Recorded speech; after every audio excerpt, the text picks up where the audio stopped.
साहिबो मैं हूँ रज़ाक लगारी।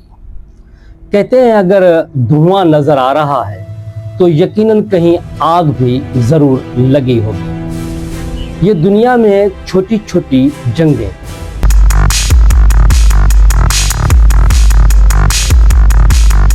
कहीं किसी बड़ी जंग का पेश खैमा तो नहीं बनने जा रही।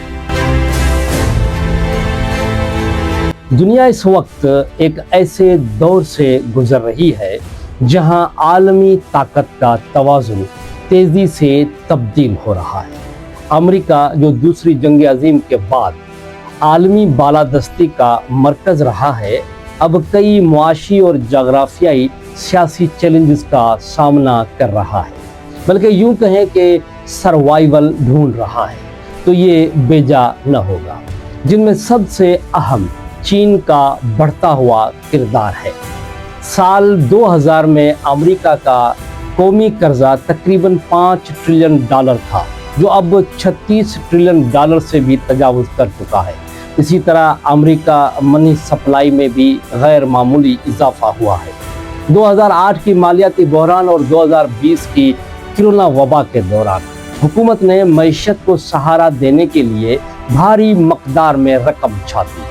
इससे अगरचे वक्ती रिलीफ तो मिला, लेकिन तवीलुल मुद्दती खतरा जैसे महंगाई, कर्ज का बोझ और मालियाती बेतरतीबी बढ़ गई। डॉलर आलमी मईशत की रीढ़ की हड्डी है।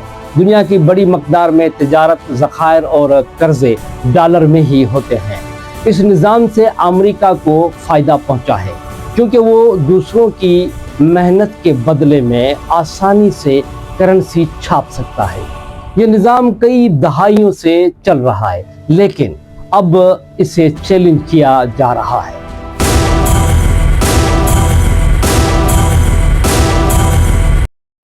चीन, रूस, ईरान, सऊदी अरब, भारत और दीगर ममालिक ब्रिक्स BRICS इत्तेहाद के जरिए एक मुतबादिल मालियाती निज़ाम बनाने की कोशिश कर रहे हैं, जिसमें डॉलर के बजाय मकामी करेंसियों में तिजारत होगी। अगर ये कोशिशें कामयाब होती हैं तो ये अमेरिका के मालियाती गुल्बे के लिए बड़ा धचका हो सकता है और अमेरिका शायद किसी बड़ी जंग का तबल भी बजा दे। अगर चीन का जायजा लें तो चीन महज दुनिया का कारखाना नहीं रहा, बल्कि अब वो तहकीक, ईजाद और तकनीकी तरक्की में भी आगे बढ़ रहा है।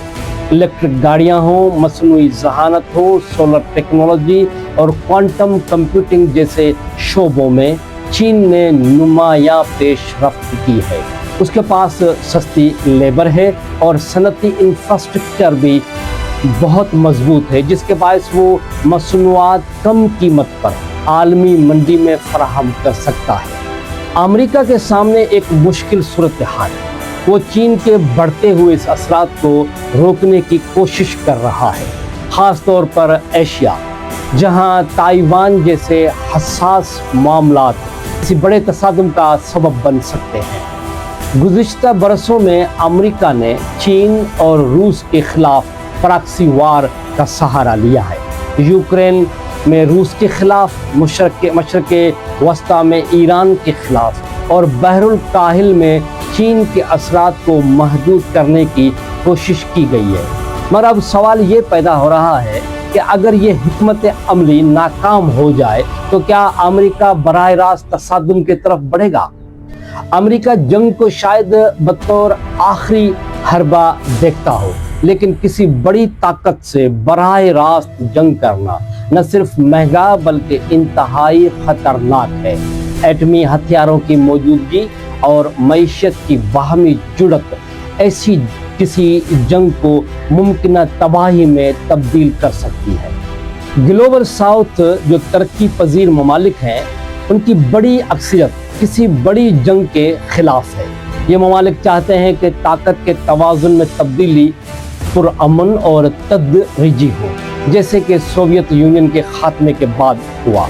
अगर बराह रास्त जंग ना हुई तो अमेरिका मुमकिन तौर पर इक्तसादी जवाल का सामना करेगा, लेकिन दुनिया एक और आलमी जंग की हौलनाकी से बच जाएगी।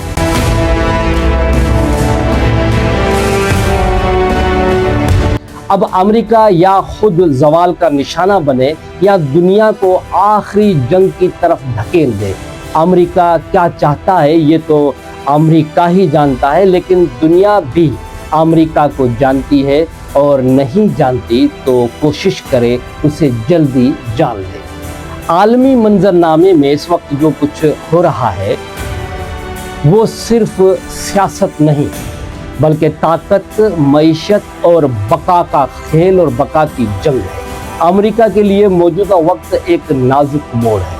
کیا وہ اپنی بالادستی کو پرامن طریقے سے نئی عالمی حقائق سے ہم آہنگ کرے گا یا تصادم کا راستہ اختیار کرے گا؟ دنیا کی سلامتی کا انحصار اسی ایک فیصلے پر ٹکا ہوا ہے۔